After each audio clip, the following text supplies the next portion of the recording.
Bueno, vamos a empezar la charla de hoy. Es un poco ya lo que hemos dicho otras veces, que el AMPA y el Salón Sofijano, en colaboración con el equipo directivo, está realizando 2 charlas dentro del proyecto de salud y educación dirigidas a padres, profesores y alumnos. La primera fue el 5 de marzo, con el título La metamorfosis de la pubertad, cambios físicos y psíquicos en la adolescencia, y hoy, 9 de abril, nuevamente convocamos a la segunda charla coloquio dentro del proyecto de este curso 2017-2018, con el título La depresión, las adicciones y los castigos, papel de la familia en la educación. Y nuevamente decimos que las conferencias se desarrollarán en charlas coloquio participativas y por lo tanto, además de la exposición de los ponentes, ustedes pueden colaborar con sus preguntas y situaciones que puedan aportar y que además se subirán a YouTube en los próximos días para que las puedan ver. Las charlas en YouTube llevan el mismo título. Eso. Y en un momento de la charla pues vamos a dar unos folletitos para que rellenen con los datos de cada uno si quieren recibir alguna información acerca de los eventos o de conferencias o de otras actividades que realicen los doctores. Bueno, les presento a los ponentes. Es el doctor Carlos Fernández del Ganso, médico psicoanalista de la Escuela Grupo Cero y especialista en dirección deportiva. Y la doctora Pilar Rojas Martínez, reumatóloga, especialista en medicina de familia y psicoanalista de la Escuela Grupo Cero. Tienen consulta en Alcalá y en Madrid. Y ambos han publicado libros de medicina psicosomática, psicoanálisis, poesía y deporte. Les dejo con los doctores. Gracias.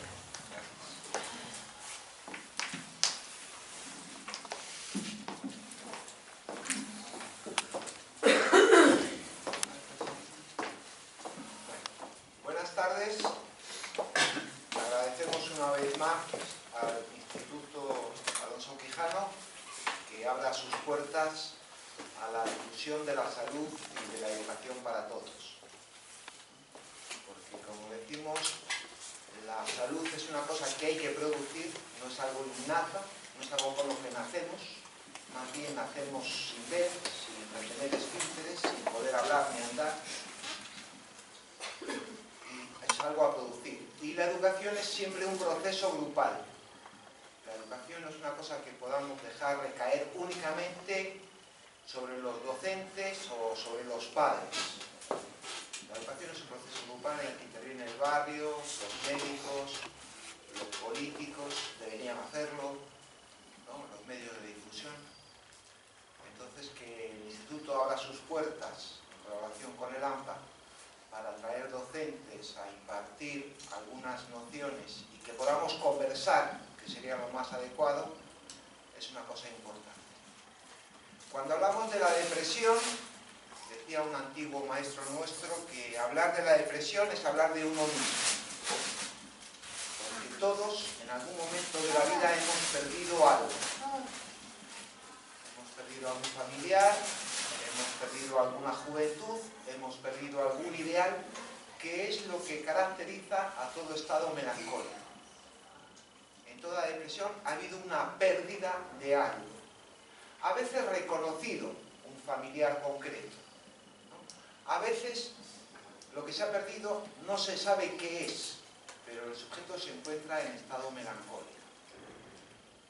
Por eso que a veces desde la medicina se hablan de depresiones endógenas y exógenas, haciendo referencia a que cuando se detecta es que se murió mi abuelito y a partir de ahí no tengo ganas de ir al fútbol porque iba con mi abuelito y no quiero salir de casa y tengo problemas, bueno, situaciones de duelo que son necesarias tener. Pero a veces no se sabe qué es lo que se ha perdido y el sujeto se encuentra en un estado de ánimo caído. Fundamental en todo estado melancólico y deprimido, frecuente, relativamente frecuente entre los adolescentes, es cuando disminuye o se altera el amor propio. el adolescente empieza a realizarse autorreproches. No sirvo para nada, no valgo para estudiar, no tengo amigos, no le gusto a los chicos, las chicas no me hacen ni caso, ¿no?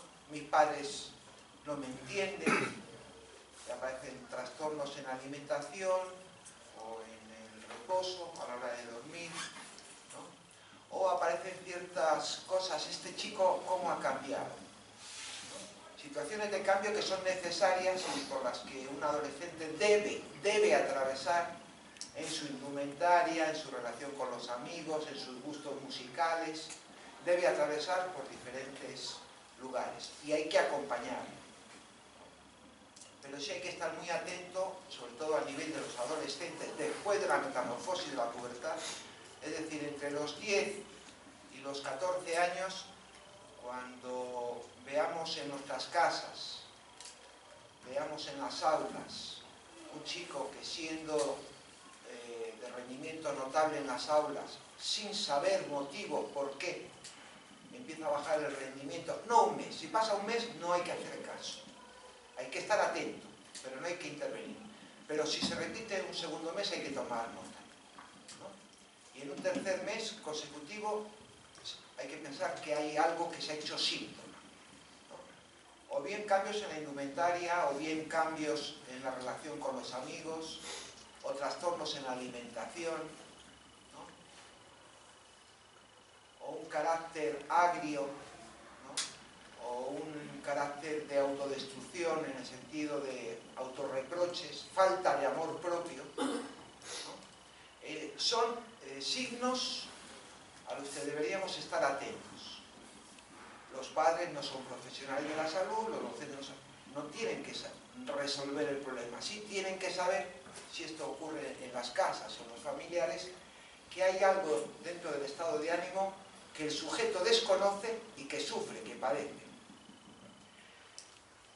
Y queremos llamar la atención sobre la depresión en los adolescentes, los estados melancólicos, porque muchos de los motivos que llevan a los chicos a las adicciones, al contacto con las drogas, tienen que ver con esto.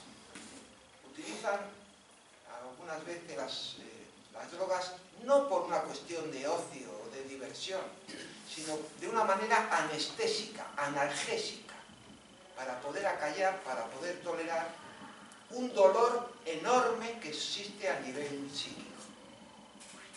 O aquellos chicos que, o no tan chicos, que cogen vehículos y conducen a altas velocidades, o se enfrentan a situaciones de grave riesgo, hay que pensar que en estas situaciones, que podríamos mirar como semidelictivas, habría que pensar que son sujetos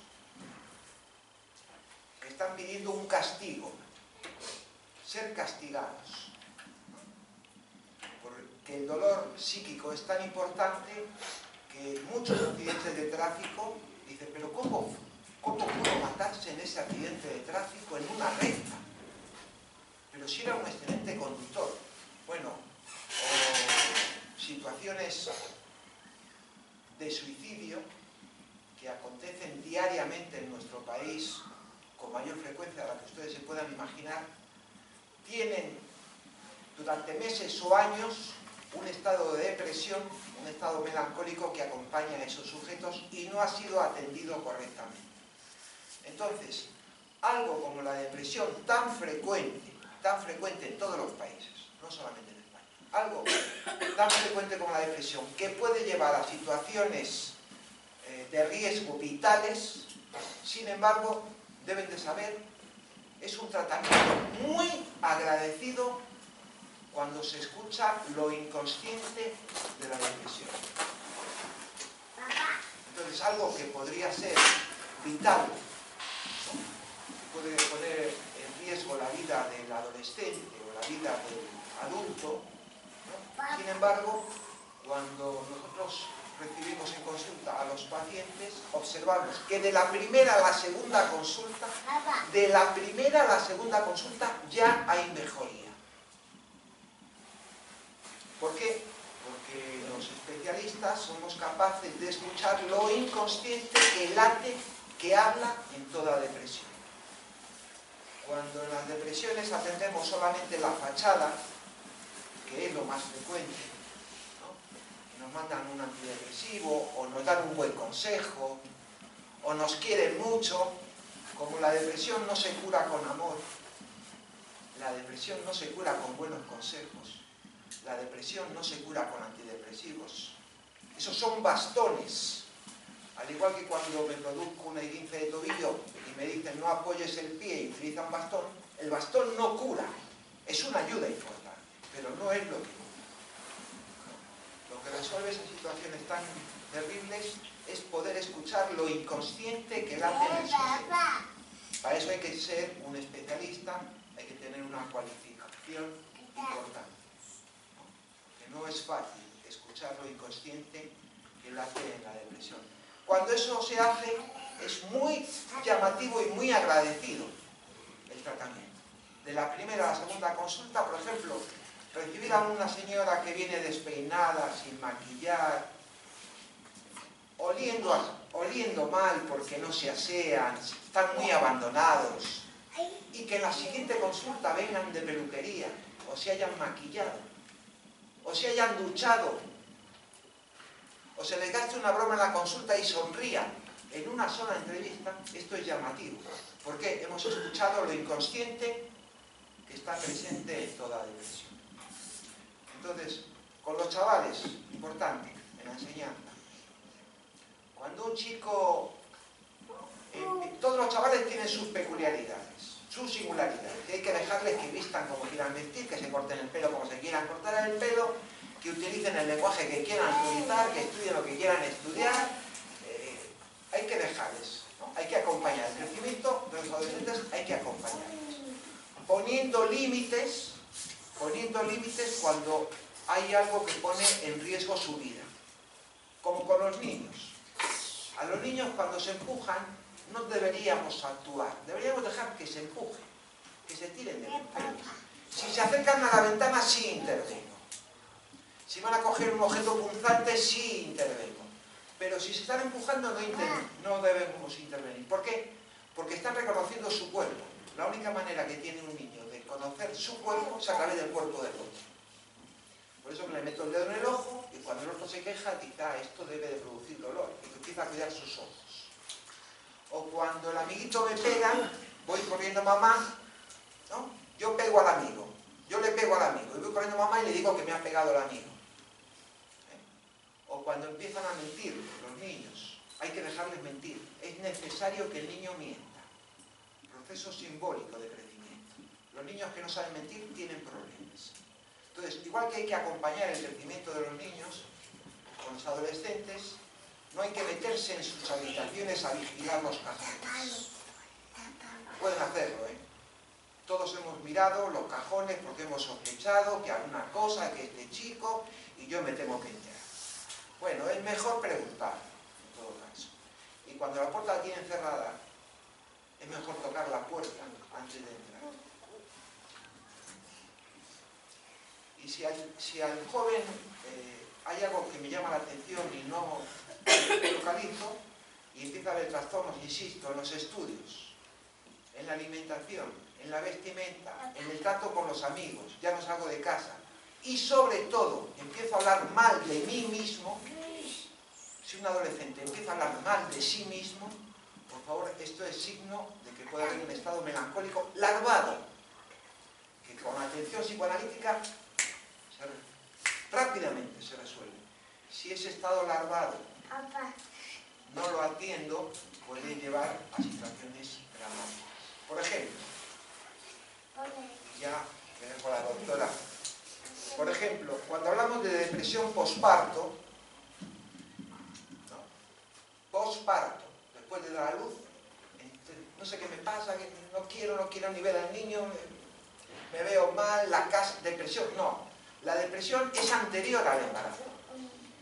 Ya antes del embarazo había un estado melancólico, larvado, pero ya existía antes. Que el embarazo, que no es ninguna enfermedad, el embarazo no es sé si lo saben, pero no es ninguna enfermedad. Es un estado de enfermedad. Lo que pasa es que un hijo nunca viene a resolver. Dicen que los hijos vienen con un pan bajo el brazo. Sí, pero para que me ponga jamón. Entonces es una responsabilidad, un compromiso. Entonces, llamar la atención, lo primero, que una enfermedad muy frecuente y muy grave, si no se atiende, tiene un tratamiento y una respuesta muy agradecida. Ustedes no saben lo que es que un paciente que esté deprimido durante años, se le escuche lo inconsciente que pasa en él y de la noche a la mañana mejore. Haya una luz, no estaba ciego, hay una luz. Esto es muy importante. Sí, yo quizá no, porque habías dicho sí. Sí, no sé si las preguntas se pueden hacer al final. Por favor, cuando quieran. Es que lo que yo no entiendo es, usted está hablando de que el psicoanalista mira lo inconsciente, pero en esa primera visita el psicoanalista mira lo inconsciente, pero ¿cómo se lo hace consciente al...? A través de la interpretación. Más que mirar es escucha. El psicoanálisis tiene una escucha especializada, que es muy complejo. No vamos a entrar aquí en la formación de los especialistas, que es muy compleja, pero el psicoanalista tiene una escucha especializada. Y escucha, lo único que se le pide a un paciente cuando viene a la consulta es que hable con la mayor libertad que se permita. Y el psicoanalista escucha. Igual que el cardiólogo escucha el corazón a través del fonendoscopio, igual que el doctor Pasteur descubrió que unos microorganismos pequeñísimos, que no se pueden ver con los ojos de la cara, solamente se podían ver bajo el microscopio. Esos microorganismos tan pequeñitos eran capaces de matar a un cuerpo de 1,80, de 2 metros. Y en un principio es imposible que un microorganismo tan pequeñito, que no se puede ver ni con los ojos de la cara, bueno, no son con los ojos de la cara con los que un psicoanalista ve, sino con los ojos del alma. No es con las orejas, sino la escucha, lo que el psicoanalista... Y cuando el psicoanalista ha escuchado algo, ¿qué hace? Produce una interpretación. Le dice al paciente algo que el paciente desconoce de sí mismo. El paciente ve los efectos. Eso sí, lo siente, lo sufre, pero no sabe por qué le pasa. Claro, además tampoco sería exactamente hacer consciente lo inconsciente, ¿no? Sino que es una frase... Y ahora ya le he entendido que... Es una frase que hace que cambie la situación.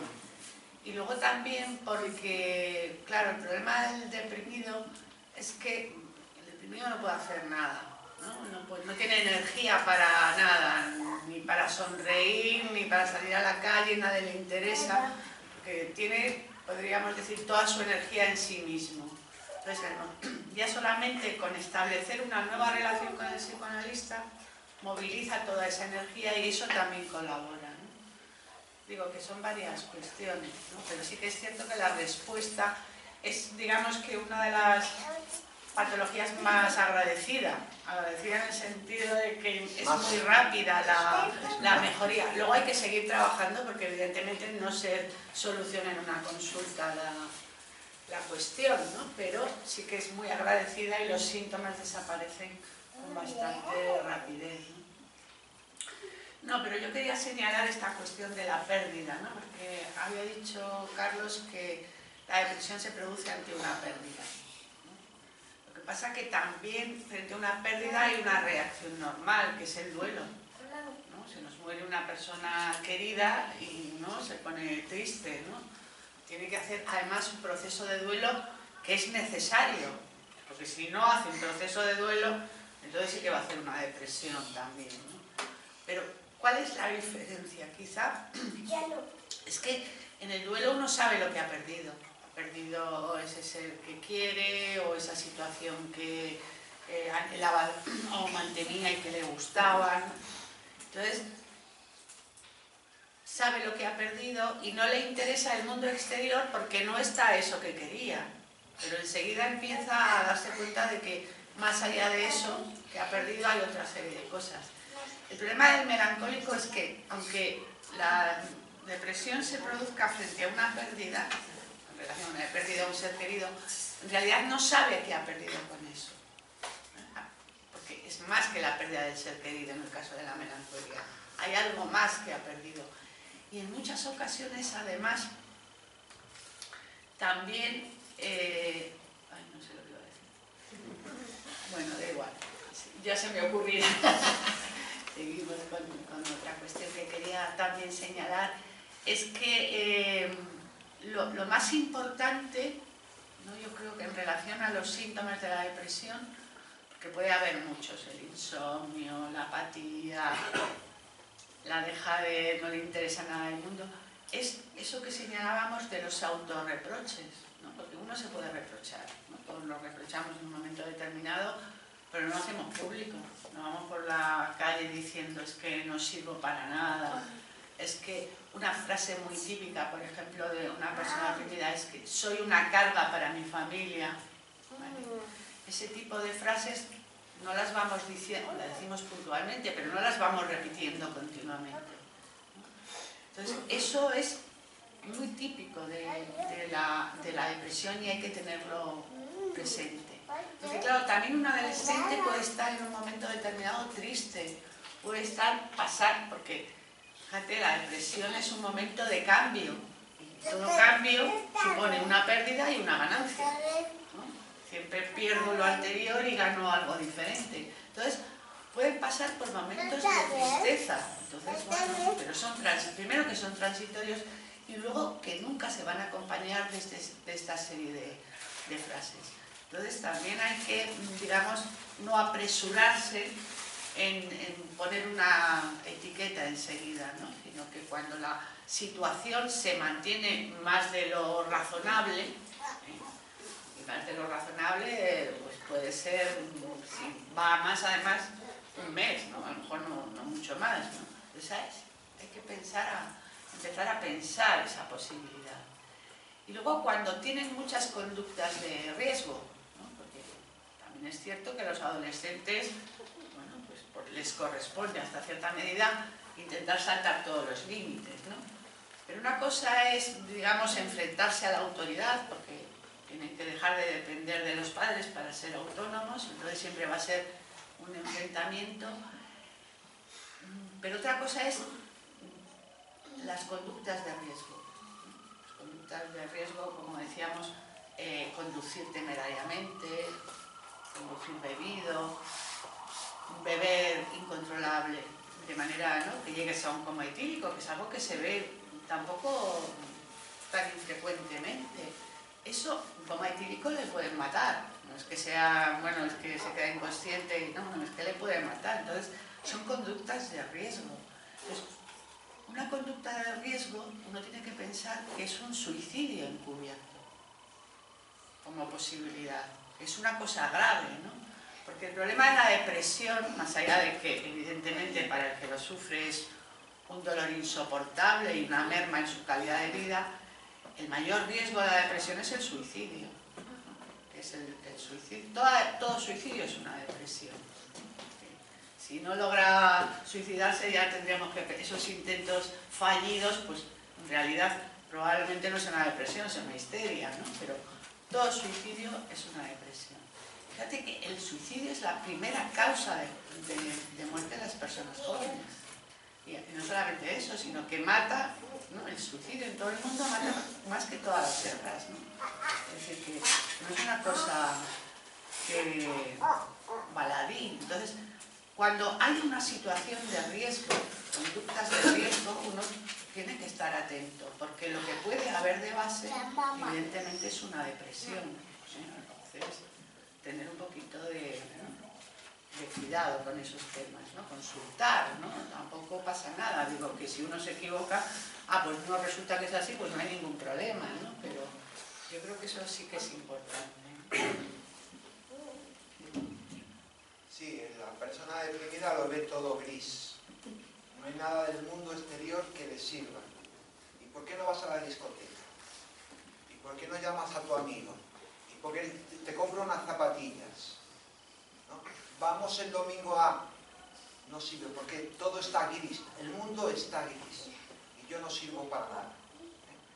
No sirvo para estudiar, no sirvo para ligar, no sirvo para el deporte, ¿no? Y además, como decía la doctora, el melancólico necesita contar lo que le pasa a todo el mundo.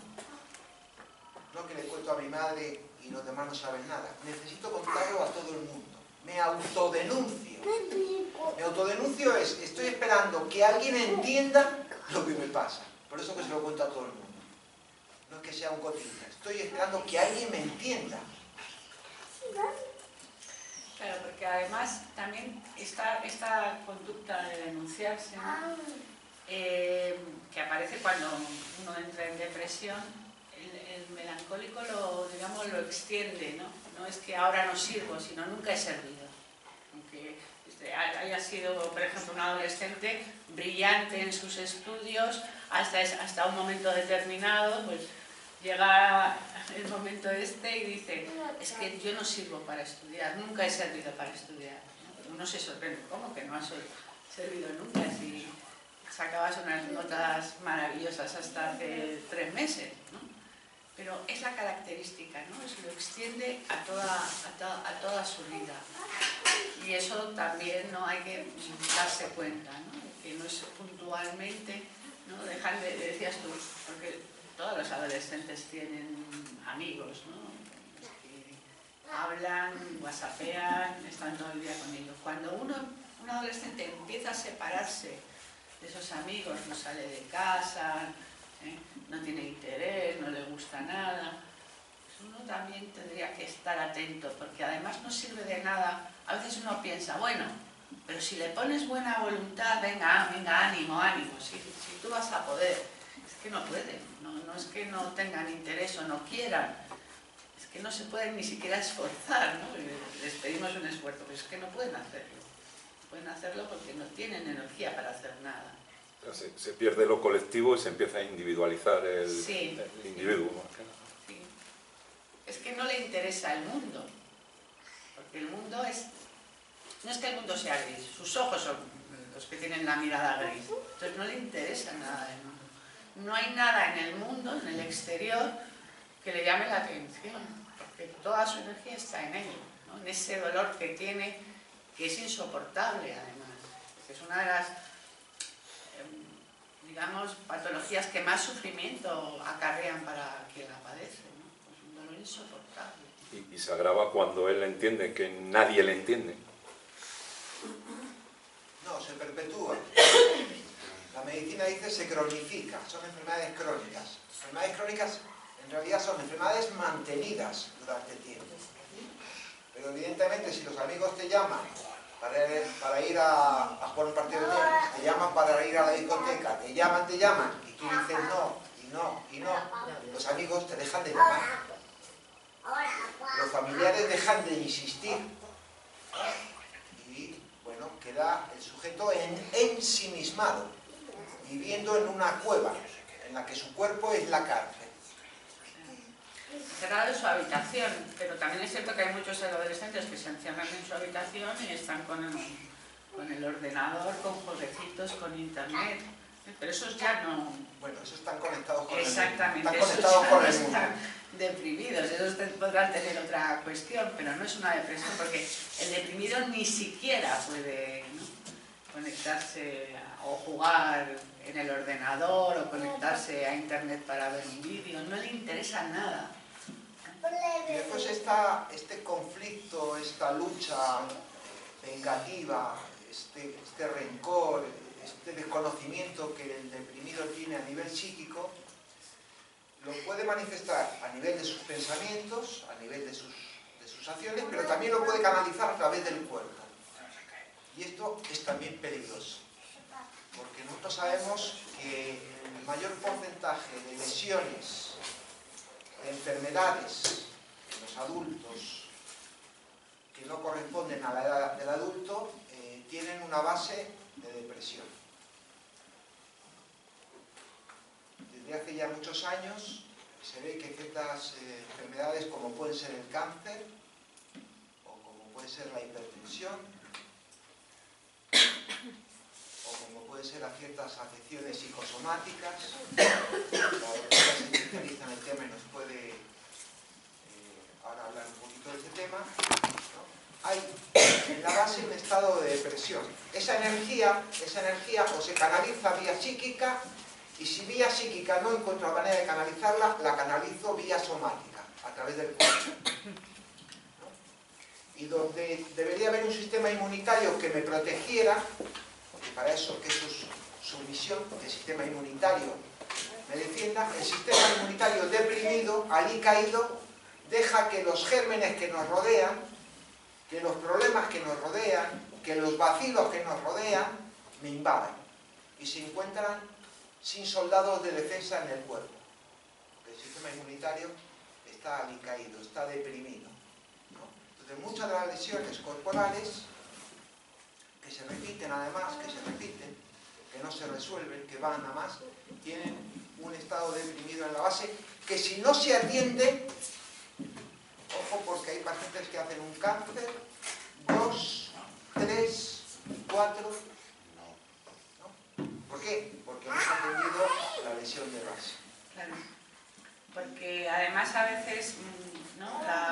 Porque habíamos comentado, el deprimido no tiene ningún interés por nada, que a veces no puede ni siquiera dormir, otras veces duerme demasiado, no tiene apetito o al revés, ¿no? Digo, tiene síntomas, pero muchas veces es como larvada y lo único que se manifiesta evidentemente, muy evidente, es lo del autorreproche.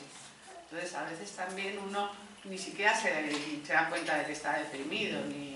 Pero yo creo que lo de los autorreproches es algo que hay que tener muy en cuenta.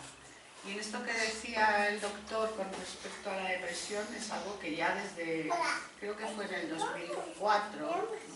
La Organización Mundial de la Salud dedica todos los años un estudio, hace un comunicado anual de distintas patologías, revisando distintos temas. Y en el 2004 lo realizó a propósito de la depresión. Y en ese informe de la OMS ya decía, creo que es del 2004, no recuerdo muy bien, pero ya decía que la depresión está en relación con una lista interminable de enfermedades, ¿no? Entre ellas está el cáncer, la cardiopatía isquémica, incluso llegaba a plantear la diabetes, las enfermedades inmunológicas, es decir, que es muy interesante esto, ¿no? La relación de lo físico y de lo psíquico. Siempre pensábamos que la depresión era secundaria, ¿no? Es lo que habitualmente se piensa, la enfermedad orgánica, ¿no? Si me han diagnosticado un cáncer, ¿cómo no voy a estar deprimido, ¿no? Es lo que uno cree. Pero ahora, ¿no? Hay muchos estudios que demuestran que es al revés, ¿no?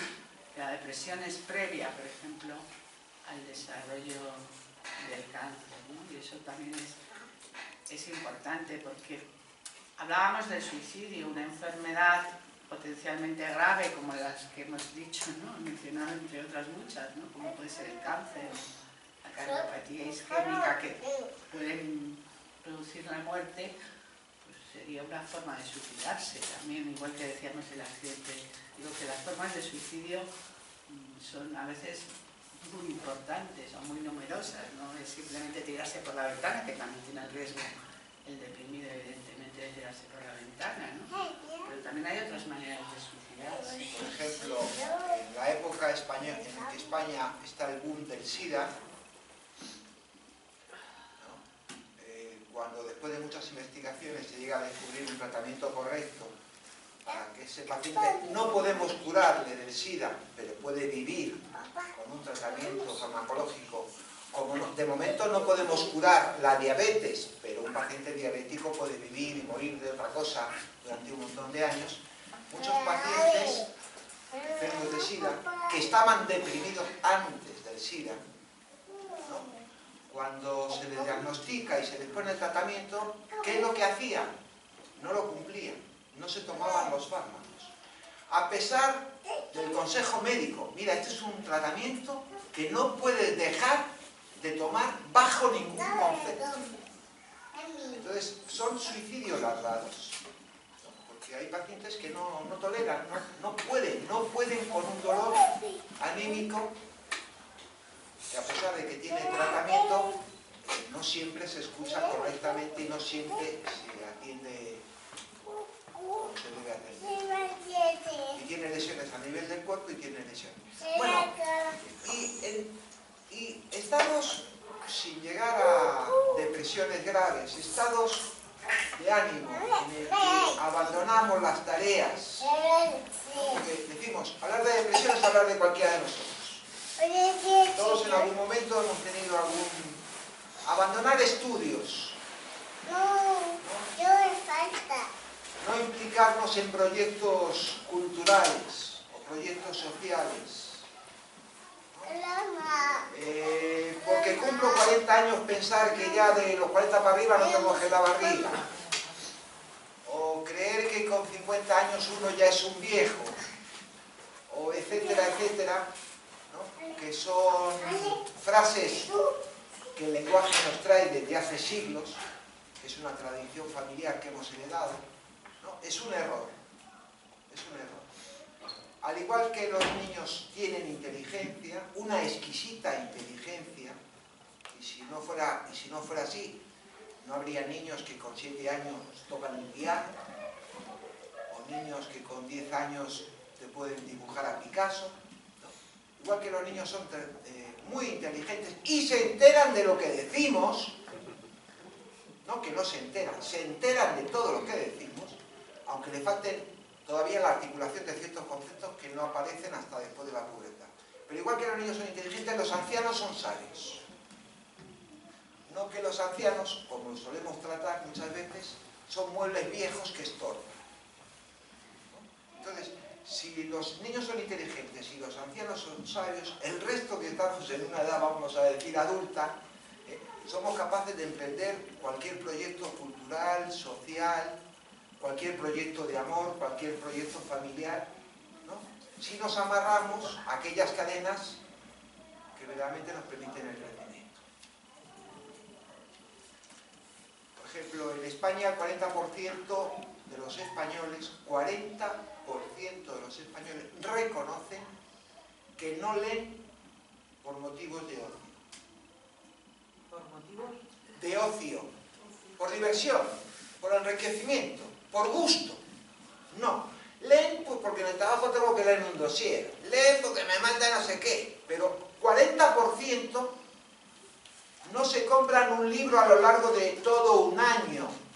Pasa un año entero y no se han comprado un libro. 40% de los españoles. Y según los datos del Ministerio de Educación español, 800.000 personas en España son consideradas como analfabetos funcionales. ¿Qué entendemos por analfabeto funcional? Aquella persona que no es capaz de entender el contenido de una frase, ¿no? De interpretar un texto en una frase. 800.000 personas. Entonces, estos son datos que vienen a decir que si uno tiene un estado de salud un tanto alicaído, por los motivos que sean, me encuentro un poco de... Y las herramientas que tengo a mi alcance, a mi alrededor, no me ayudan, ¿no? Yo no digo que sea fácil salir de esas situaciones melancólicas, ¿no? Pero tienen que saber que es posible. Y en nuestros adolescentes, de los que todos hablamos, de los adolescentes hablan todo el mundo, pero pocos hablan con ellos, que es diferente. Recuerdo un centro escolar, aquí están presentes Gloria Gómez y Esther Núñez, que ambas son poetas, acaban de publicar un libro de poesía, que por cierto el 18 de abril se va a presentar en este centro, un libro de poesía. Entonces, acudimos a un colegio, no me acuerdo del nombre, porque los psicoanalistas hay cosas que olvidamos rápidamente, y nos dimos cuenta que había ciertos niños a los que no dejaban participar en una actividad que era un recital de poesía.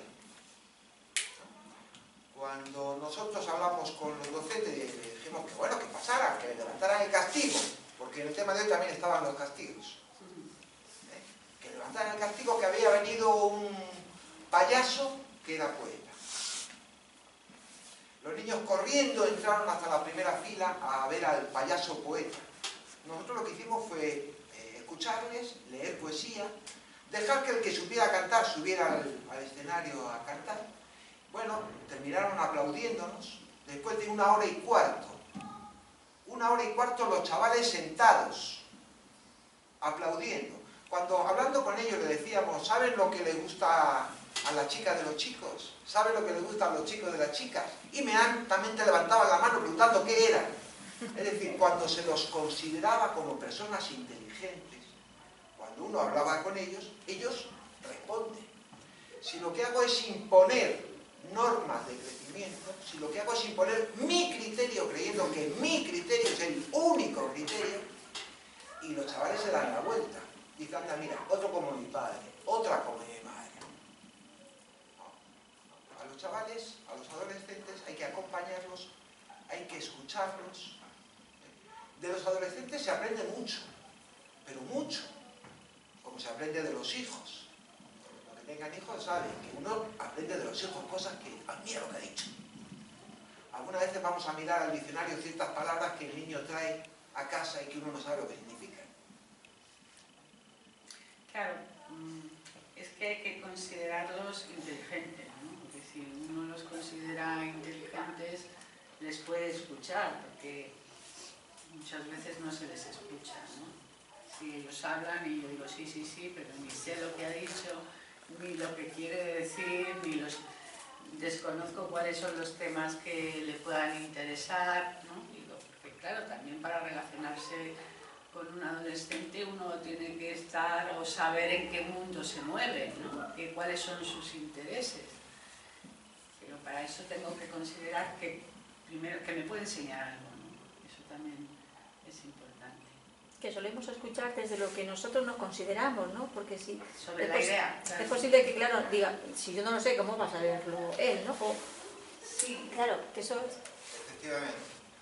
Uno puede tener un hijo que sea más inteligente que uno mismo, o que se le den mejor las matemáticas de que se lo daba a uno, o que sepa cocinar aunque uno no sepa, o que aprenda a nadar aunque uno no sepa nadar, ¿no? Y uno puede colaborar en ese crecimiento. Claro, porque es que es difícil, ¿no? Es una cosa compleja saber escuchar, ¿no? Permitir que el otro desarrolle su pensamiento sin interrumpir, corregir y acotar, porque estoy escuchando desde lo que yo pienso. Claro, si yo escucho desde lo que yo pienso, no estoy escuchando, me estoy escuchando. Entonces estoy viendo a ver dónde se desvía para decirle, no, mira, que no es así, ¿no? Corregirlo. Entonces tengo que permitir... A los chavales hay que escucharles, a las mujeres también hay que escucharles, ¿no? Digo, porque es muy raro, es muy difícil que un hombre escuche a la mujer con la que vive. Es muy difícil. Generalmente no la escucha. Las mujeres tienen que poder también escuchar a los hombres con los que viven. Aunque estamos bombardeados permanentemente de medios de difusión que nos taponan los oídos. Si uno pone las noticias de cualquier cadena de televisión, me echan 22 crímenes, 32 extorsiones, 22 violaciones, 7 estafas y todavía no me han dado ninguna noticia cultural. Ni te la van a dar. Ni te la van a dar. Entonces nos bombardean para cerrar los oídos. Y ahora me viene el hijo del colegio diciendo que hay que comprar no sé qué. No quiero ni escuchar. ¿No? Entonces, que los medios de difusión no colaboran, ¿no? Los políticos menos que menos. A pesar de estas dificultades que tenemos que saber que un buen libro, por ejemplo, un buen libro nos ayuda a pensar, nos abre el pensamiento. Visitar un museo nos ayuda a pensar, nos abre el imaginario. Ir a un concierto genera grupalidad. Llego a casa tarareando una canción. ¿Ustedes se imaginan llegar a casa cantando? Prueben a llegar a casa cantando. Ya verán cómo los familiares les reciben de otra manera a que si llegan con un portazo diciendo ¿qué hay de cena? Jueguen con sus hijos con juegos de mesa. Claro, además todas esas noticias lo que hacen son asustarnos y atemorizarnos. Al final desconfiamos de todo, ¿no? Entonces ya parece que el peligro siempre ha existido y siempre va a existir, ¿no? Eso está claro. pero vivimos rodeados de enemigos. Entonces, eso limita también mucho, o hace que limitemos mucho la capacidad de movimiento de los adolescentes. Los adolescentes, hombre, tenemos que confiar en ellos, ¿no? Acompañarlos y permitirlos que vayan ampliando, ¿no? Todas las actividades de manera autónoma, ¿no? Hasta antes los llevábamos y los traíamos a cualquier actividad. Ahora tenemos que permitir que ellos se equivoquen. Varias veces, que se equivoquen varias veces. Si vivimos en un mundo donde van a salir a la calle y les va a pasar cualquier cosa, ¿no? Que esa es ¿no? Porque al final, claro, uno se tiene que lavar el cerebro, por decirlo de alguna manera, de todas esas noticias tan terribles, porque, no sé, pero yo vivo en una sociedad donde aparte de guerras, desastres y crímenes, pues hay otras cosas que son estupendas, ¿no? Como decía Carlos, pues hay libros, hay películas, hay actividades culturales, hay adolescentes solidarios, es decir, un montón de cosas más, ¿no? Pero al final terminamos, ¿no? Siendo... Entonces, castigar hay que saber que cuando se castiga a una persona, cuando a un delincuente se lo sanciona, cumple la pena y se puede reintegrar en lo social, yo no digo que no haya que haber castigos. Los castigos a veces son necesarios. Un cachete, el que no haya recibido un cachete, una zapatilla que levante la mano. Todos hemos recibido algún cachete. Y estamos aquí, somos seres civilizados. A todos nos han dicho alguna vez, hoy no sales de casa, o hoy con el postre, o no te doy la paz. ¿No? Yo no digo que los castigos... Lo que hay que saber es que el castigo no corrige. El castigo te reintegra a la senda para hacer las cosas correctamente. Lo que sí hay que tener muy preciso son los límites. La tolerancia en la educación de los chavales, la tolerancia tiene que ser máxima. Los límites precisos. A veces tenemos una tolerancia muy pequeña y unos límites imprecisos. Pues no te voy a dejar, estás castigado. Mamá, mamá, mamá, toma, anda, cállate. No hay límites. No hay límites. No. Sí, luego también con los castigos hay que tener cuidados, porque a veces los niños o los adolescentes se comportan mal para que se les castigue. Entonces, ¿no?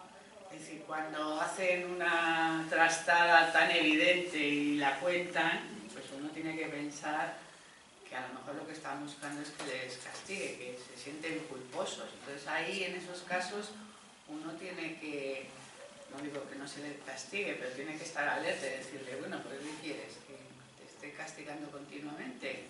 Claro, porque igual que los adultos pensamos, tenemos malos pensamientos de otros, a veces pensamos mal de la esposa, a veces pensamos mal del marido, a veces pensamos mal de la madre, a veces pensamos mal del vecino. Igual que los adultos tenemos malos pensamientos, y el que no tenga malos pensamientos que levante la mano. Los adolescentes también tienen malos pensamientos. A veces, generalmente se tiene malos pensamientos de los seres más queridos. ¿No? Entonces, aunque no los verbalicen, aunque no los hablen, a veces inconscientemente lo que piden es una sanción por el mal pensamiento que han tenido. Han pensado mal de mamá o de papá o del hermano y hago una cagada en la realidad para que vengan y me sancionen. O sea, que se castigan.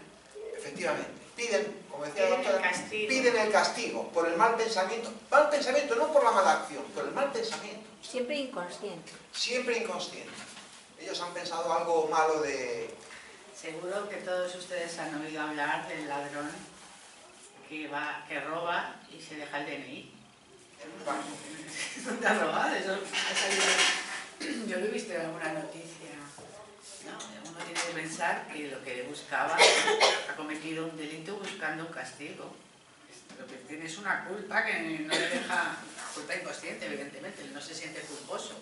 Para nada.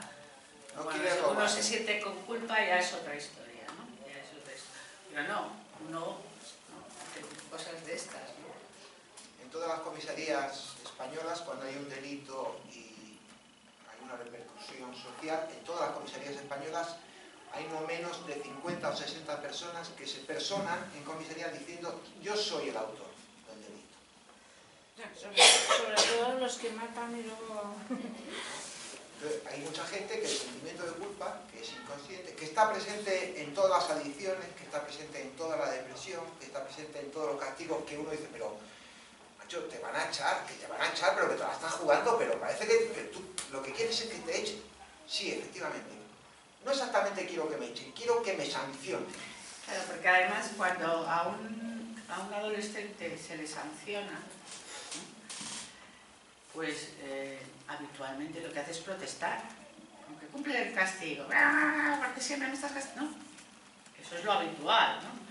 Bueno, pues cuando no protesten, cuando se calmen con el castigo, uno tiene que pensar que ha ido a buscar el castigo. ¿Y entonces? ¿Ha ido a buscar el castigo y? Ya lo tiene, ya lo tiene. Ahora hay que estar atento porque hay una culpa, es decir, lo va a volver a pedir. Va a volver a hacer otra cagada. Como este chico, pero como si el marido llega a casa con Carmina aquí y con una tarjeta de no sé qué, con no sé cuántos, qué raro, ¿no? ¿Cómo se autodenuncia de esa manera? Bueno, ahí hay una culpa. ¿No? Está bien que le puedes decir al chaval, a la esposa o al marido o a la madre, puedes decir lo que quiera, pero hay una culpa. Si no atiendo la culpa, al día siguiente, a la semana siguiente va a volver a hacer otra escena. ¿Por qué? Pidiendo la sanción. Entonces, lo que hay, sancionar o no sancionar, allá cada uno, pero lo importante es atender esa culpa.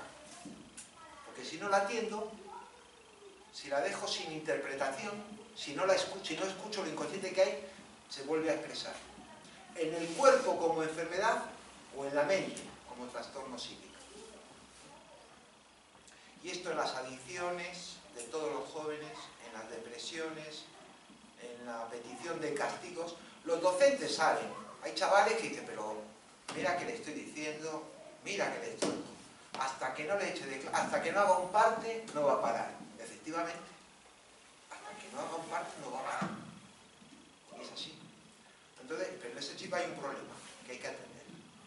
No es un gamberro, que los hay, pero los gamberros las hacen y tú no los pillas.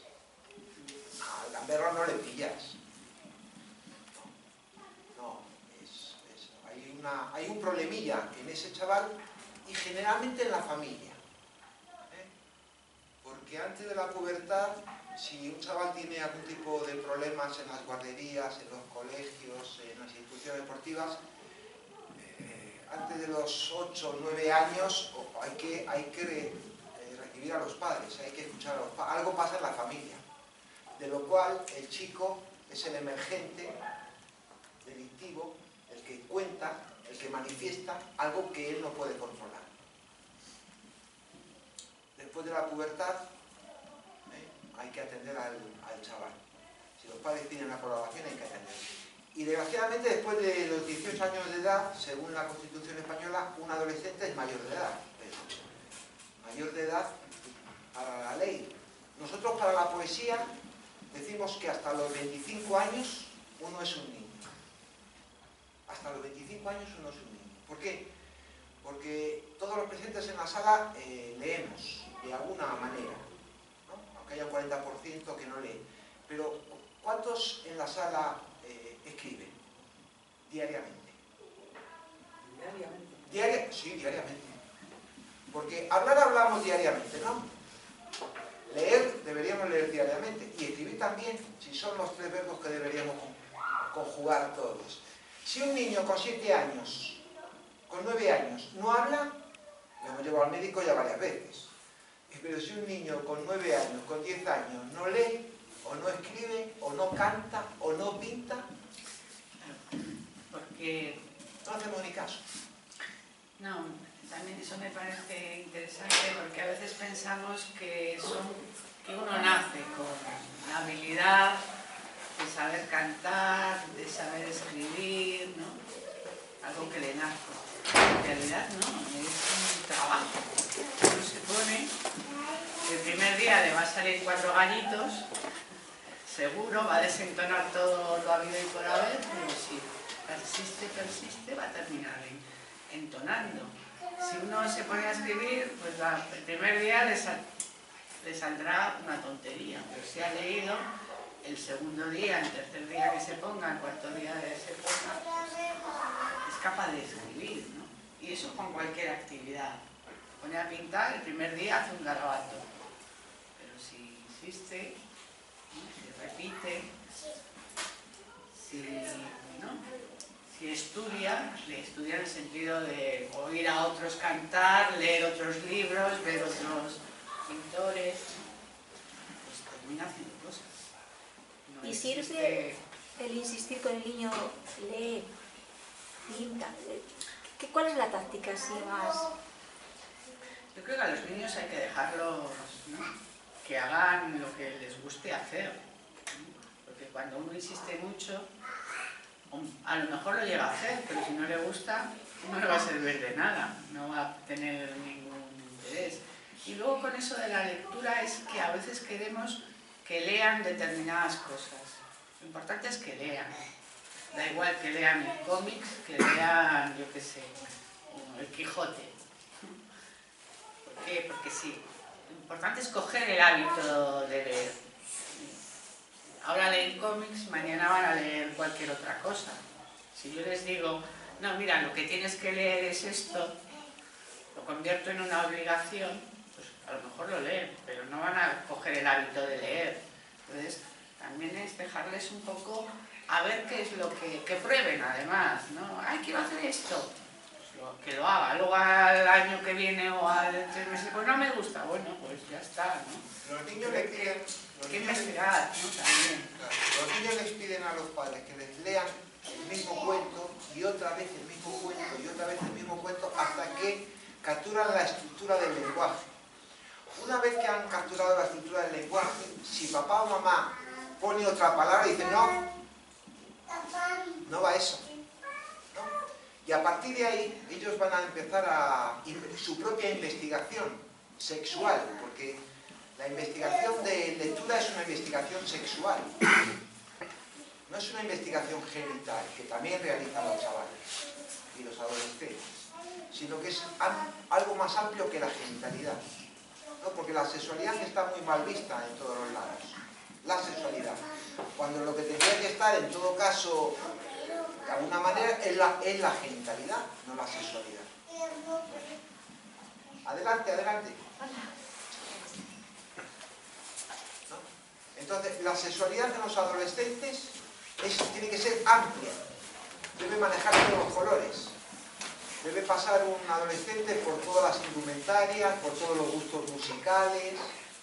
Claro, porque sexualidad para el psicoanálisis es no solamente la genitalidad, que también, sino la escritura, la pintura, la poesía, la música, ¿no? Todo eso también forma parte de la sexualidad, ¿no?, de cada uno. Entonces, digo que se trata de sumar, porque uno del problema que tiene el deprimido precisamente es que no sabe sumar, ¿no?, la capacidad de sustitución, ¿no? Tengo una pérdida, bueno, pues busco otra cosa, ¿no?, que me interese, ¿no? He perdido un amor, bueno, pero soy capaz de volverme a enamorar, de encontrar otro amor, eso es sustituir. Pero sustituir también es sumar, ¿no? No estar siempre en la misma cosa. A mí me gusta leer y lo único que me gusta es leer. Bueno, alguna cosa más a lo mejor te puede gustar, ¿no? O me gusta, ¿no?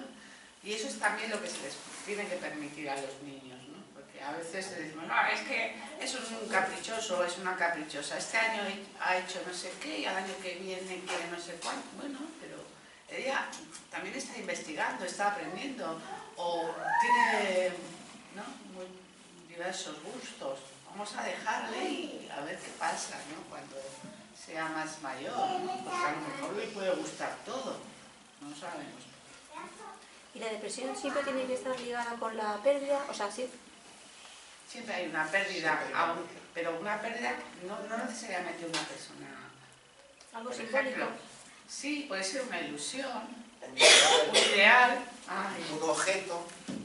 Yo pensé que el amor era esto y ahora que me he casado resulta que mi marido, esto no es lo que yo pensaba, ¿viste? Claro, Ahí he porque perdido un ideal por ejemplo. Un adolescente, o sea, ya cuando eres adulto pierdes un abuelo, un pariente, pero un adolescente, esa pérdida parece como si que no fuese significativa. Entonces dices, ¿qué ha perdido un Pues, adolescente? Perdona, Esther.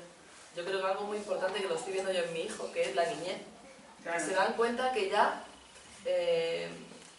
pues sí, les gusta pues los nuevos privilegios que tiene, pero sin embargo... Que mamá ya no pues le ata los notan que- cordones de los zapatos. Claro. Que mamá ya no le peina. Que tienen responsabilidades, Ya que tiene- tienen ideales de ya tiene casa. cuando yo sea mayor, cuando yo sea adulto, la vida va a ser, y se encuentran con que no, que eso sí, pero además hay otras muchas cosas, ¿no? Gloria, ¿podrías ir Y pierden, repartiendo, por claro, favor? es que pierden, por ejemplo, eso, ¿no? Que ha Luego tenido- cambia, ¿no? Por ejemplo, un paso, a veces en los adolescentes... Perdón. Les vamos a pasar unos datos a aquellos interesados en recibir información. Pongan su nombre y sobre todo la dirección de correo electrónico, con letras mayúsculas para que los podamos entender, y les mandamos información de los actos culturales que realizamos en Alcalá y alrededores. Gracias. Como decía, por ejemplo, en los niños, ¿no? Que paso desde el colegio al instituto, o del instituto a la universidad, ¿no? Ahí son momentos también muy claves, porque pierden, claro, no tiene nada que ver el colegio con el instituto, por ejemplo, ¿no? O el instituto con la universidad, que ya ahí uno hace lo que quiera hacer, ¿no? El instituto todavía tiene horarios, deberes, ¿no? Y ahí son momentos a veces de fractura, ¿no? He perdido todo eso, los amigos incluso a veces, porque uno a veces cambia de instituto y ya son nuevos los compañeros de clase, los profesores, esto que ya lo tenía yo conocido y lo manejaba, de repente es algo totalmente nuevo. Y a veces... Aunque la ganancia sea para bien, Claro. aunque uno cambie de un barrio a otro barrio mejor, aunque la casa a la que voy sea una casa más grande, la habitación sea mejor. ¿Eh?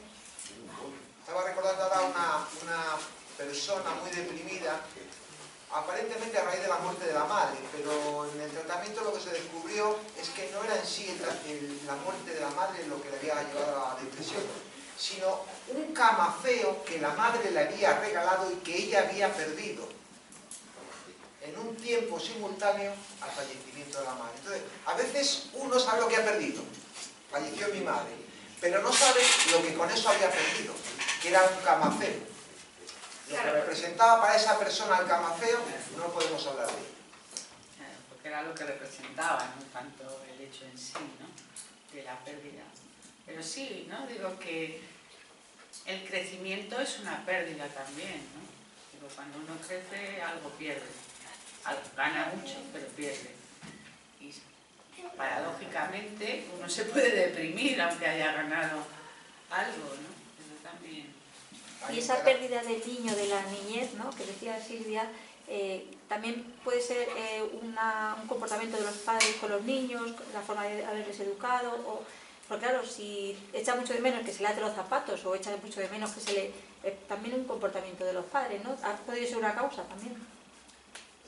A los padres habría que darles un diploma de honor y una paga permanente por ser padres, ¿no?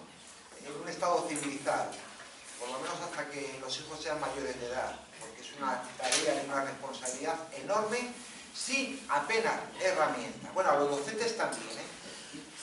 También el trabajo que tienen los docentes con 20 o 30 chavales en el aula y llevar adelante esa vorágine, esa singularidad, además, porque no hay dos chavales iguales, ¿no? Es una cosa que habría que...